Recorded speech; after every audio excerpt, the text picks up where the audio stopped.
My name is Igor, and this is my company, TagMap, and I'm presenting my project. So let me introduce you to the team. Igor is me. I have a technical background, used to work for Google.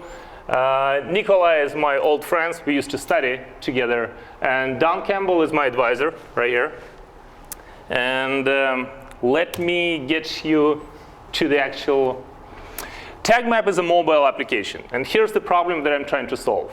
Despite all the social networking sites, there's still no real-time communication with people around us. What I mean by that is we all carry a GPS device, so I'm trying to put it to use. It's not easy to meet new people based on interests. And it all started when I was sitting in San Carlos, where I live, and I was looking for volleyball players around. So basically, it would be nice to pull a map and just find people to play volleyball with. So I did my search on Facebook. So I found 3 groups, some universities, so it's not really helping me. The next one is Twitter. Twitter, I have to have subscribers to tweet around. The closest would be Meetup. But in Meetup, you have to set up your own group, and later on you can use it. So it takes some time. So it would be nice to have it in real time. So I created this product. It's a mobile app. It's a GPS search engine, and I wanted it to be driven by users. It's a proximity app, so it just shows people around you. Everything is happening in real time. When people move, those icons move as well. It has built-in search and chat. So let me get you through details on this. I decided to make my registration ultra simple, because I was sick and tired of those dating sites and social networking sites. When you register, they ask you a bunch of questions. On my app, you just need to pick up the username, the password, and at least one tag. I use tags to search. Basically, this application mimics what we have in the streets. The geolocation, I know your geolocation because you're sitting right here, but I don't know much about you unless you tell me. So that's kind of what I'm trying to get to. So I decided, instead of playing those games that you have some users close by, like within 2 miles, 3 miles, I put all my users on the map. I'm not playing games with my users. I make it searchable by tags. So if you type volleyball in the tag field, anybody who has this tag in their profile will show up on the map. So you basically narrow down. By default, you have everybody. And then you can narrow down the search. This way, you can meet new people, because obviously, you can chat with anybody on the map.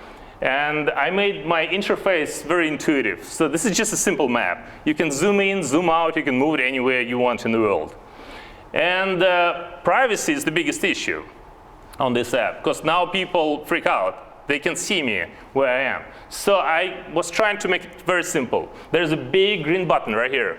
If you click it, you go offline. You click it again, you go online. So you don't have to do any privacy, like any of that settings in your phone. It's right there. You can also click this button to go to the list of users instead of like having everybody on the map. You can just see them on the list. It's kind of handy. So what if you want to play volleyball and she just wants to sell you volleyballs?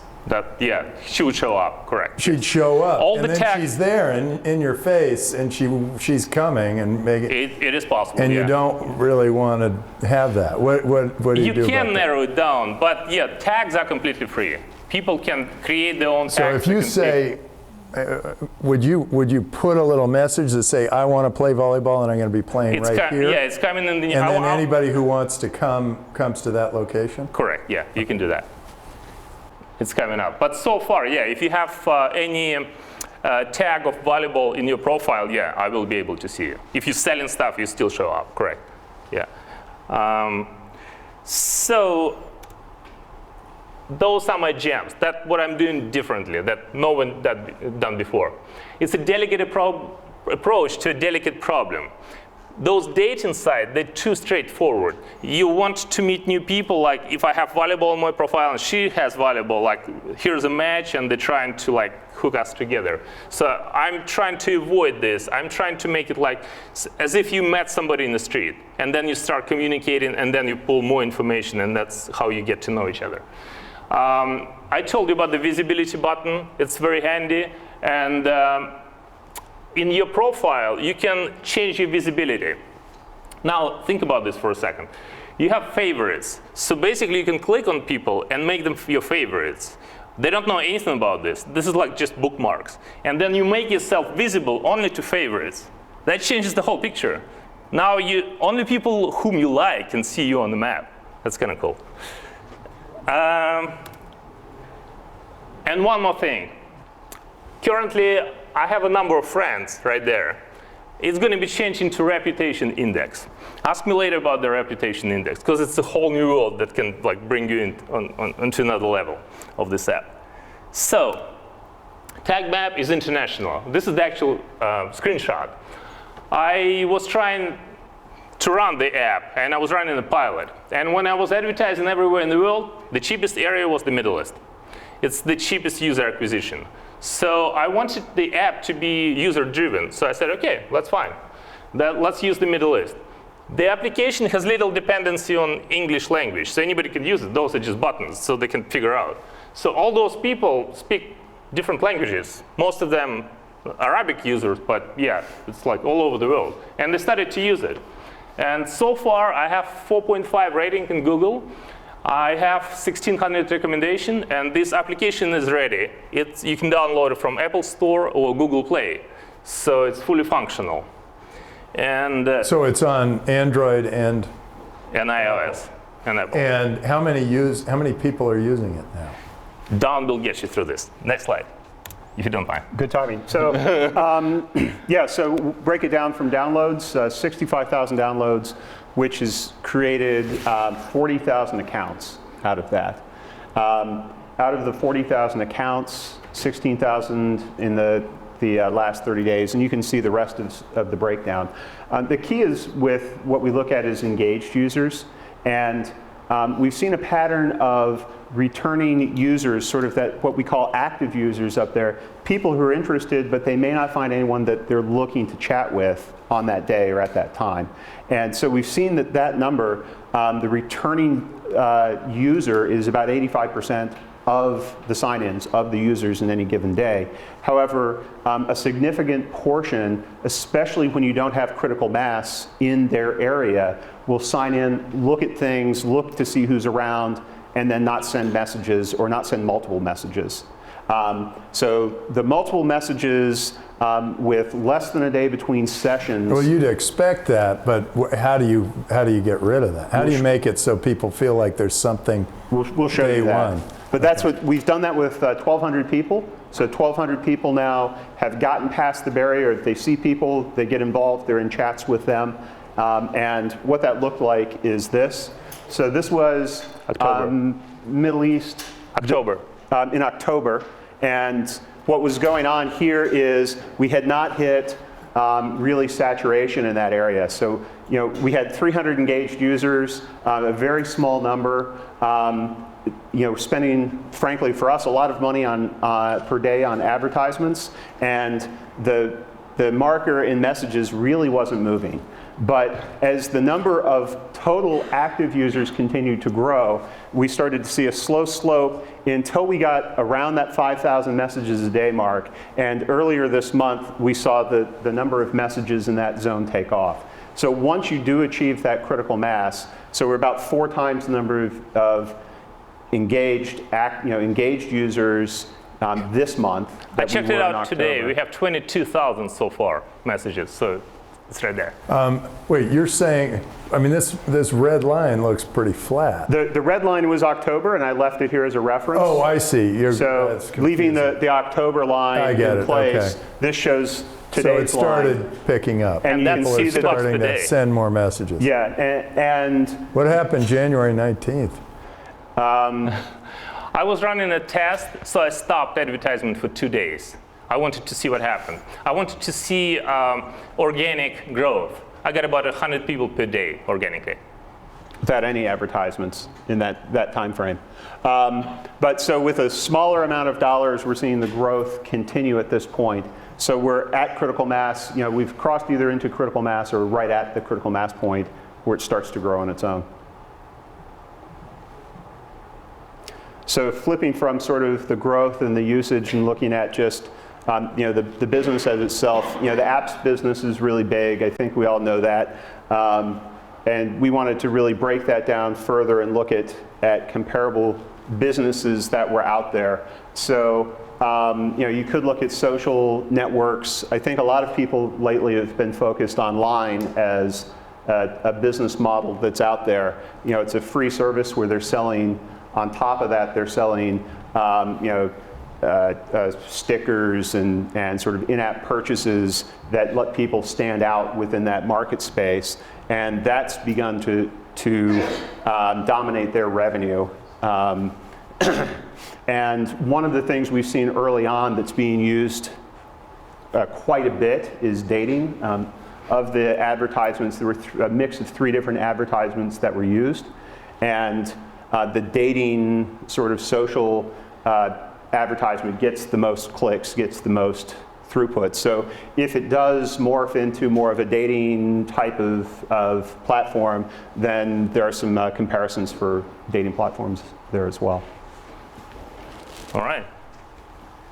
So in-app purchases, yeah, we spoke about this. I got my first $10 in December selling those golden pins. They're about $1 each. So obviously you can sell icons to businesses, and I also got involved with a company called Session M, which provides loyalty points. So every time you hit people pay extra to be golden? Correct. There's some significance to the color of the circle? Yeah, they pretty much, the color of the circle is favorites are orange, blocked users red, and my friends are green. So if you're gold, what is the point? You just show off. You just go above the crowd. The message says, go above the crowd for $1, and apparently people click it. So you're more visible than everybody else. Yeah. You normally don't have this. You have like 1 or 2 guys.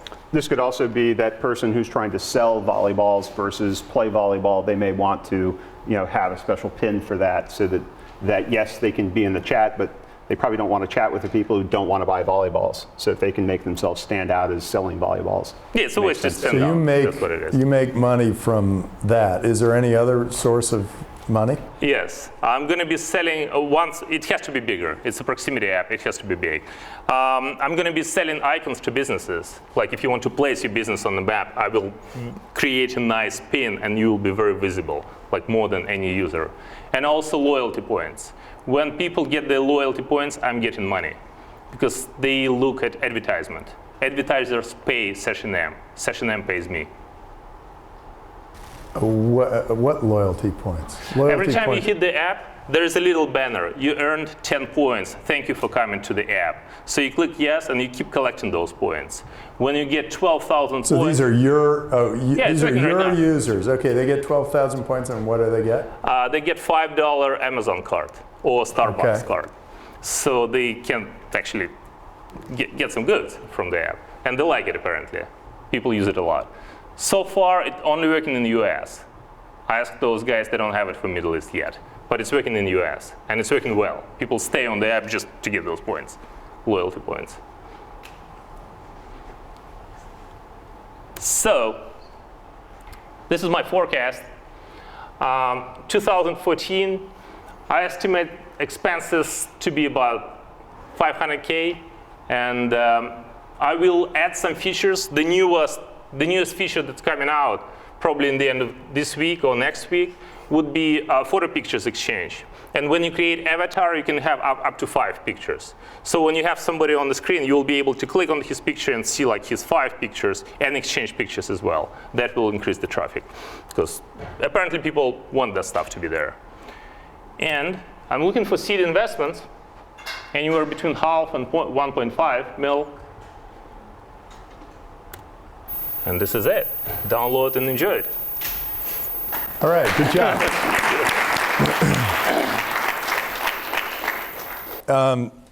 I'm trying to figure out how it gets big in revenue. I mean, I can see, a lot of people downloading it thinking it was great. Yeah, so my 2 questions are, aren't there a lot of other alternatives for people right now? And is this enough? Is the proximity thing, is that enough to grab them? I tell people 2 things, proximity with privacy. together. Yeah. That's hard. That's hard to achieve. That's what most of those big guys are lacking. Facebook cannot do this. They pull too much information from user. Google cannot do it because Google Plus has all the information. Dating sites cannot do this. And I think when compared to other messaging apps that are out there, like Line and the list of others, it's got a better, unique way to find people with similar interests. And that whole geospatial piece with the searching is something that does stand out as, most of them are for people to chat with somebody they already know. But if you want to find entrepreneurs having coffee, or breakfast tomorrow morning, it's much more difficult to do that. And another benefit, none of this information is cached. Like if I remove a tag from my profile, I'm gone from the map. There's no Google search on me, I'm gone completely. If I hit that green button and go offline, I'm gone. Nobody can see me. So I keep it very clear. And then how does it get big? How does this become a big business? From a revenue perspective versus users? Yeah, are people gonna? Viral marketing. The next. Yeah, okay, so let's say you got this up to 5 million downloads, which means that about, I don't know, maybe, let's see, that'd be like 120,000 are engaged at any one time. What? The It's going to be engagement will go more. up Yeah. with the density. Yeah, okay, so that's enough to sell some ads. Right. So you're going to be selling little pins. Right. And advertisement, like big ads for businesses. Right. Where's the advertisement going to go? It's going to be on the map. The it's pins. going to The be pins, yeah. Business pins versus pins. And then, but doesn't that ruin your experience? You're sitting there and you're looking for friends and all you got are like It depends. IBM. Right. It depends how much Advertising. you sell. So I'm trying to keep it clean. I like my users, and I'm trying to get the best experience they can do. What Waze did, for example, they made a contract with only one company. I think it was Pizza Hut or Taco Bell. Yeah, Taco Bell. So that was time the I only stop. contract they Well, had. then you're really limiting your market size. If it's going to be an advertising-driven model, Correct. is it going to be subscription ever, or is it just? I can make it happen, yes. But in-app purchases, so if you look at Line and some of the other messaging apps that are out there, the in-app purchases directly to the folks that use the app are really driving their revenue. So it's things like selling them additional emoticons, selling them a pin that looks different, selling them the ability to sort of stand out in the crowd. And people are willing to spend a couple of dollars here and there. They get a pin for a limited period of time. And so you can generate revenue off of that group of users as well directly without having to go through an advertiser. Does it work? I mean, I'm thinking I go and the only times I'd turn this thing on were when I was looking for a volleyball game. And so there's no incentive. I wouldn't have a big incentive to turn it on otherwise. That is correct. The incentive in the map is the same as dating apps. People want to be visible. Oh, so it's just like, hey, I'm available. Pretty much, yes. Okay, good. Thank you.